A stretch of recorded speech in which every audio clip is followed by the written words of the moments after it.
Hello，大家好，歡迎嚟到停住他力量，我係呢個節目嘅創始人以及主持人張婷婷。咁咧今日就好開心啦，就請咗兩位嘉賓上嚟呢個節目嘅。咁啊，首先分別係呢個資深創業家人 Sherry，同埋我哋係嚟自香港嘅呢個資深嘅心理學嘅老師 Margaret。我哋就想傾一個話題咧，就係話喺乜嘢時候？我哋嘅人生會有一種被焦慮棘住咗嘅一個 moment。咁我先講下我先啦嚇。我最近就係我屋企啲人有啲即係身體上啲毛病啦。咁其實我覺得好焦慮。後來我就發現到其實原來咧，當我哋焦慮嘅時候，淨係齋去諗咧，其實係冇意思嘅，只會將呢個焦慮不停咁去放大。反而你可能會去做一啲實際工作，譬如話你去諗下咩辦法啦，或者去問下 AI 啦，有冇咩 Plan A、Plan B、Plan C 嘅啲焦慮感就會開始消失。咁如果好似 Rachel 頭先嘅嗰個狀況的話咧，咁呢種嘅情況就係一個必然發生，而我又好擔心呢件事會真係出現喺我面前，我必須要經歷呢一樣嘢。咁呢一種情況嘅話咧，我啱3年前嘅今日其實係經歷緊嘅。3年前嘅今日咧，我老豆喺醫院昏迷緊嘅，係咁佢係個癌症已經全身都係，然後敗血性休克，個腎開始衰竭。咁嗰2日我翻咗去香港，其實就係陪住佢喺床邊啊，睇住一個有抽筋嘅昏迷嘅佢。係啦，咁好痛苦啊！你會完全唔知道自己可以做啲乜嘢啦。你會係咁喺度諗我會唔會早2年陪佢多啲，佢今日就唔會有事咧？我會唔會點樣咧？呢個係一個好嚴重嘅焦慮嘅源頭。係啦，個源頭係早知，就係點解我嗰日呢啲事其實係會搞到自己諗嘅，因為你翻到轉頭，翻唔到轉頭，你可唔可以做翻嗰啲？你有做到任何嘢，然後我係咁攞住我過去，我覺得我自己做得唔好嘅嘢嚟到去責備我今日嘅自己。其實我根本都唔中意我自己，我冇中意我嘅選擇，我亦都冇覺得我選擇其實係一樣有幾好嘅事。係即係會有好多呢啲咁樣嘅情緒出現。我其實人生係有啲嘢，我哋完全無能為力嘅。我會開始睇到自己究竟有幾渺小，其實係干預到好多嘢。其實好多嘢我控制唔到，或者有時我啲學生有呢個情況，我都會同佢講，係咪再責怪係冇意義噶嘛？我自己作為一個心理學嘅人，我都處理咗1年半左右。但我見好多人其實可能佢10年、20年或者餘生都係咁，我就覺得好唔抵喎。其實我覺得焦慮呢個詞咧，都係呢幾年會比較多提及到，即係喺我年青嗰段時間係冇人用焦慮呢個詞去形容自己嘅一啲狀態。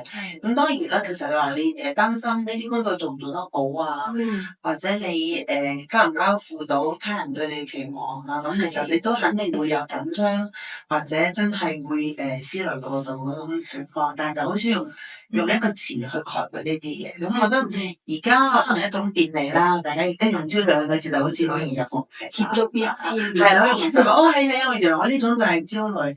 咁如果放大到每一個所謂人生嘅階段嘅話，譬如話近2年先至讀過創業嘅，咁喺呢個創業期間嘅焦慮肯定係其實每時每刻都有好多問題出現呢個題。最緊要就係你間公司向邊個方向行，因為之前我話我係資深創意策劃人，咁係以前咧一直都喺大公司，咁其實你做好你個角色，同埋你足夠勤力。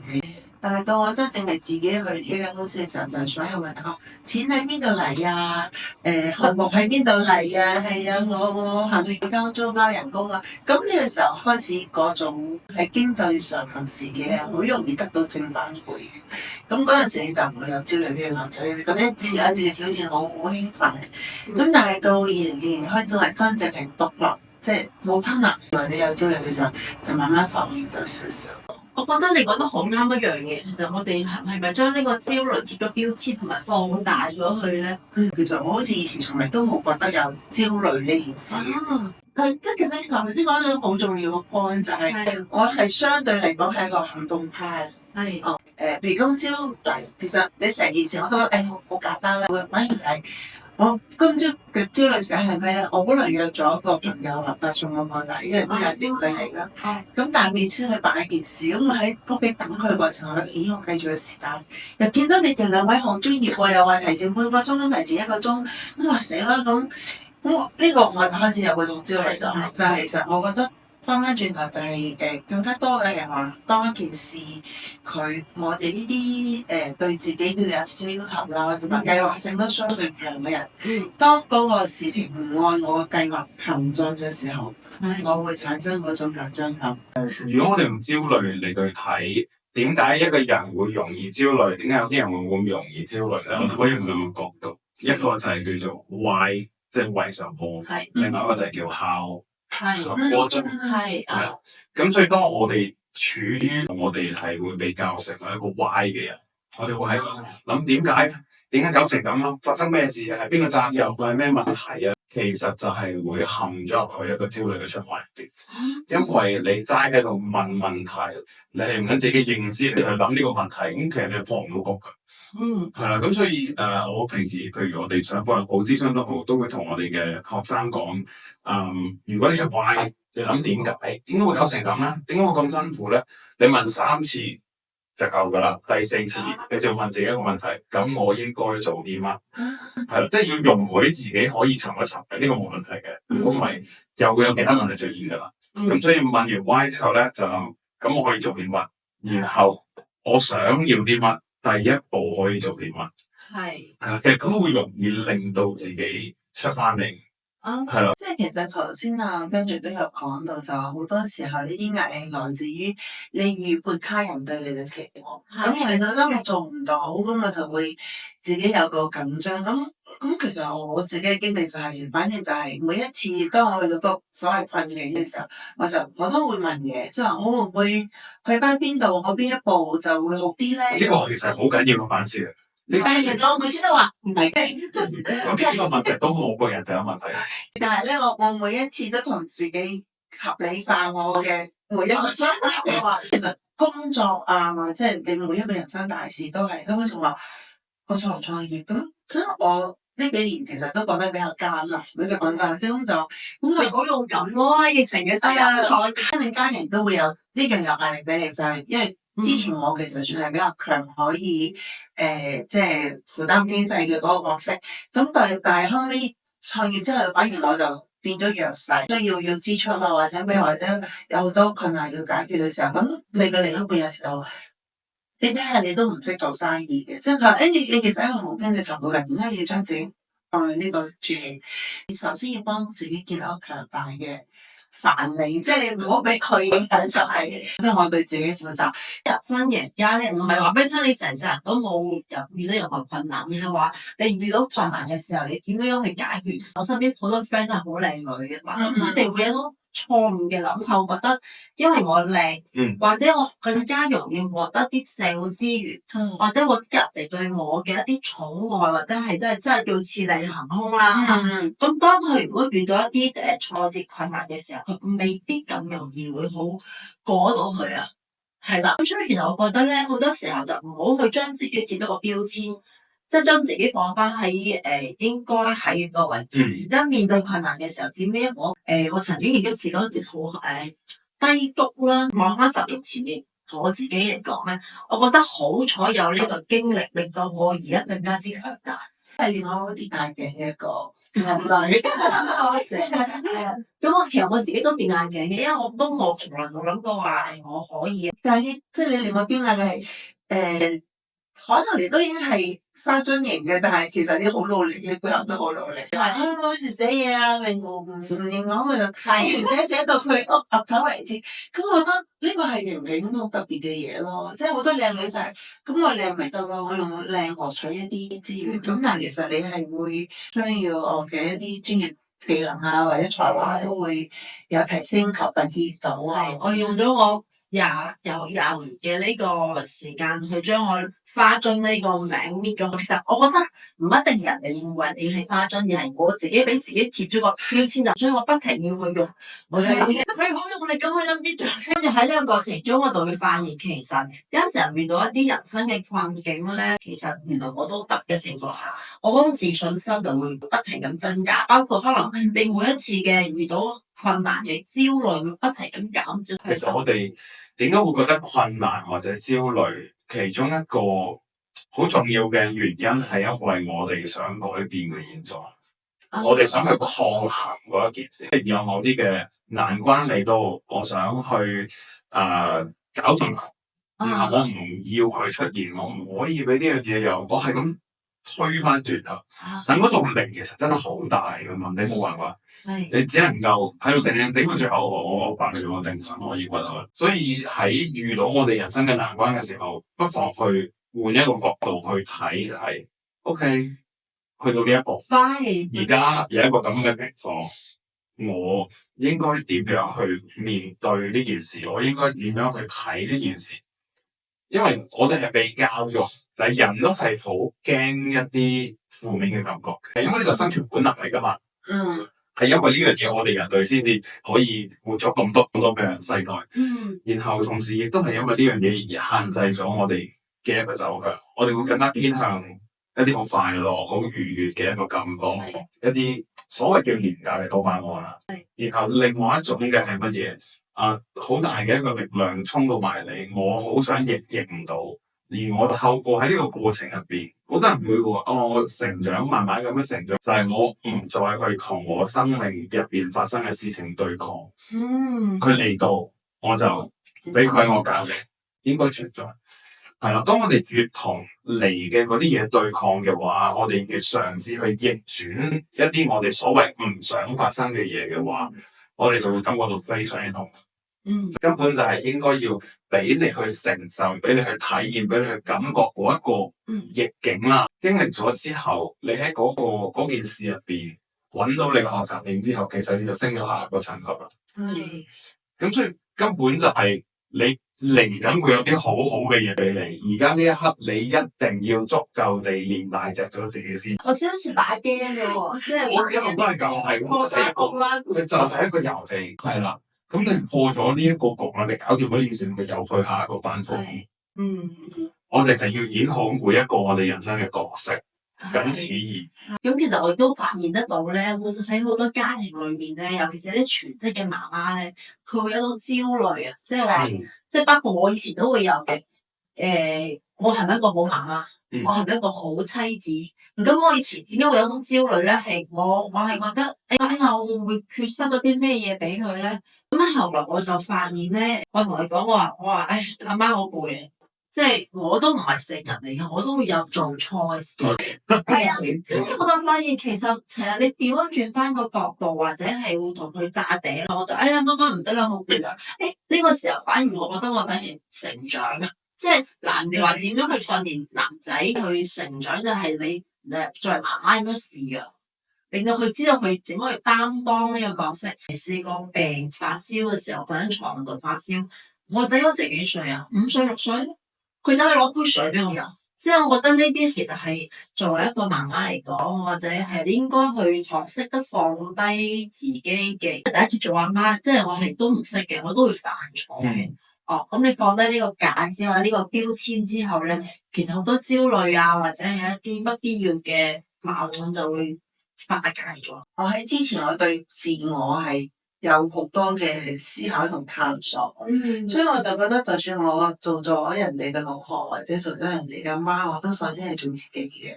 咁當然我以前嘅劇本都係大女主啦，咁就算係屋企都跟晒我嘅。咁但係喺同個女嘅呢個角色呢個關係上面，我一直就係覺得我生咗個出嚟係一個獨立嘅人。即係首先我當佢係一個人嚟睇。咁我喺佢讀小學之前都係忙到不得了，因為嗰時係廣告人啦，即係都好多項目，跟住自己又貪玩喎，即係我自我嗰部分都係好爆嘅，所以我係有時都唔想花時間去陪佢。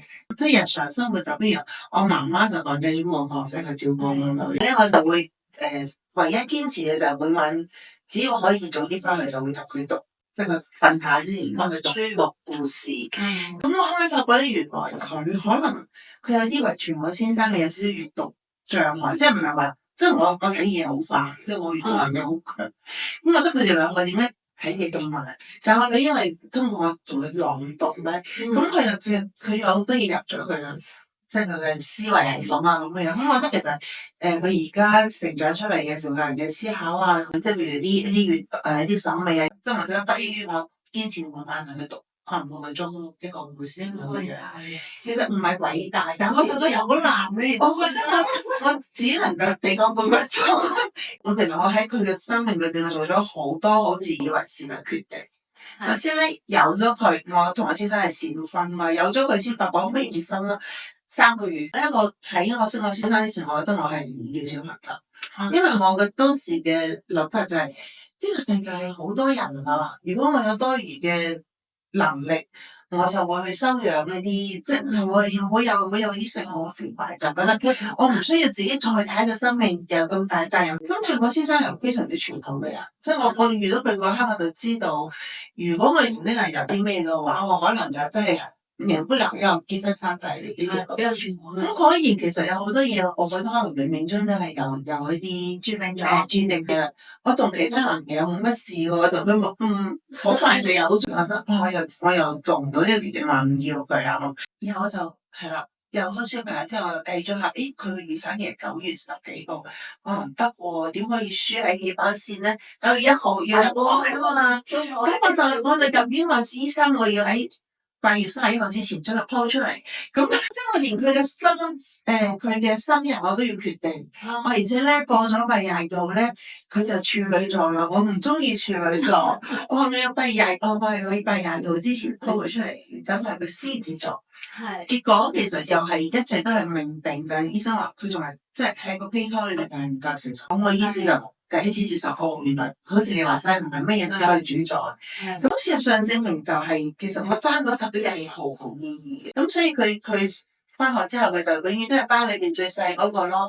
初中啊嗰時佢就結得比人哋慢啲嘅，所以中間佢讀中學嗰時都會有一段時間就係會咩嚟嘅。咁然後我哋因為小學嗰時全部交俾我媽咯，咁我就會又有一次哇中學一定要寄宿。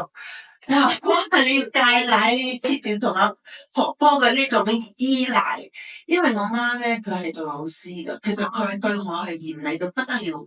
我細個嗰時同佢講媽，你可唔可以話我多次，即係你可唔可以溫柔啲對我？係啊，後尾佢發覺可能就係因為佢我咁嚴厲，咁我嘅性格好 tough，然後咧同佢就唔係嗰啲阿媽同阿女嗰種，所以佢覺得有遺憾。當佢要幫我帶我個女嗰時候，佢就想彌補。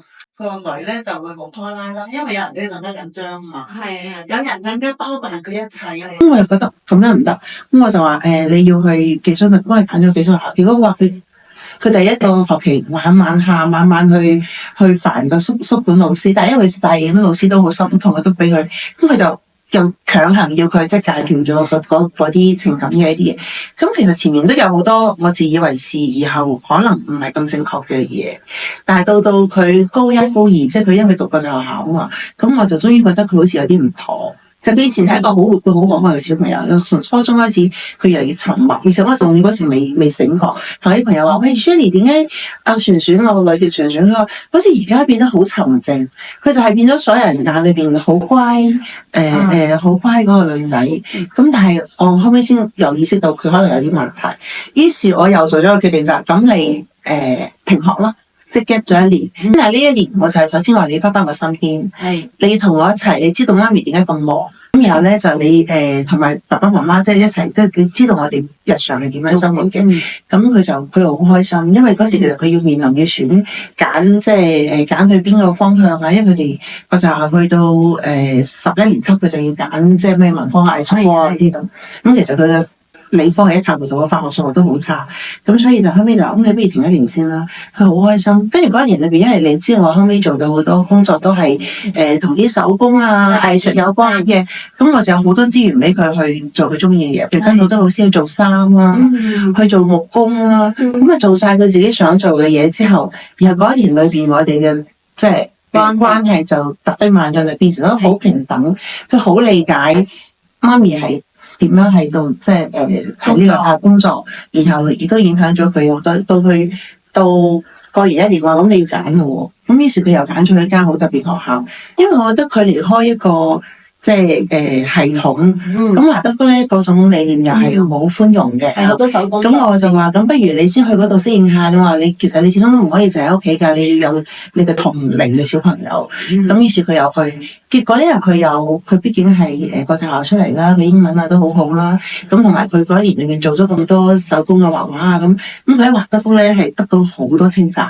係。於是佢喺即係因為太細個，而喺啲國際學校裏邊可能被打壓嘅一啲自信心咧，喺嗰度就全部培養翻出嚟。之後華德福一年之後，佢就話：媽咪，我覺得呢度唔啱我，係佢 support 唔到我去我想要，但我都要出國。咁於是我哋又揀咗間國際學校。咁都好有諗法喎，自己。其實係就係嗰一年，我覺得好重要就係不停咁同佢乜嘢都要佢自己揀。到後尾就係當然佢最尾嘅結果，即係人生某個階段結果係大家都覺得哇呢個好犀利，因為佢後尾都攞咗愛丁堡大學嘅 offer，因為佢都係 Q 咁犀利，Q 咁受前係啦係咁，但係就係好在我覺得就係用咗好多時間去其實糾錯咯，即係話因為我覺得我係一個比較強勢嘅人，我好容易就覺得咩都要按我計劃行。但係我覺得呢啲嘢都係啊，亦都係佢嘅命嚟嘅，即係我當時我仔都係嘅，我都哎呀，我會因為我做一啲決定影響咗佢嘅生活或者佢嘅一啲嘢。咁後來咧，我自己諗通，我自己開解我自己諗通咗，我就覺得每個人都有佢嘅命嘅，即係可能譬如好似你啱先講你個女女之前嘅嗰啲所有嘅經歷咧，都係佢必經嘅一個鍛鍊佢心智嘅一個過程咯，所以又唔需要太過。係，但係其實就自己，我冇自責，但係我每一步都會揾更好嘅解決方案，即係我想講我從來都冇，我係冇焦慮到。即係當然我喺即係見到佢有某啲狀態時，我係有啲失望，因為我覺得我係優秀噶嘛，即係覺得我讀書係從來冇俾人可能喺你嘅成長入邊，我冇俾人擔心過嘅，連焦慮嘅資格都冇，你只能係喐。你諗我？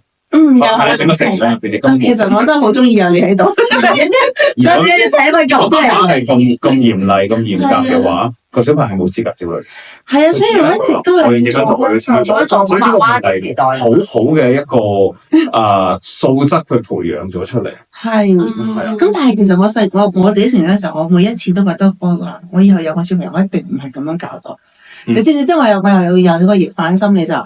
我唔會對佢咁嚴厲，我希望佢可以自由成長啊各方面。咁其實就我就用咗我自己嘅小朋友嚟做一個試驗咯。其實但係到後期我係比較着重就係佢要參與。即係後尾好多朋友嚟取經啊或者講嘅時候，就當佢終於攞到一啲比較好嘅 offer， 我先至覺得我有資格我要講。因為有時呢個社會就係咁噶啦，你好有理論或者你好正確都好，但係你個結果未出嚟，係唔會有人聽你講嘅。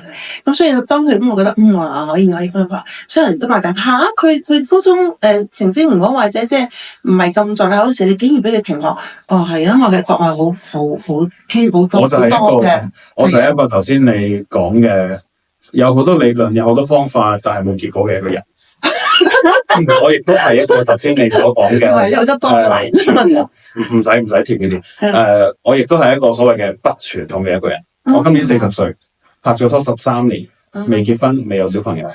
咁所以其實係但我好有印象嘅係，你仲要為咗女朋友一句説話去練腹肌喎，我覺得好有動力。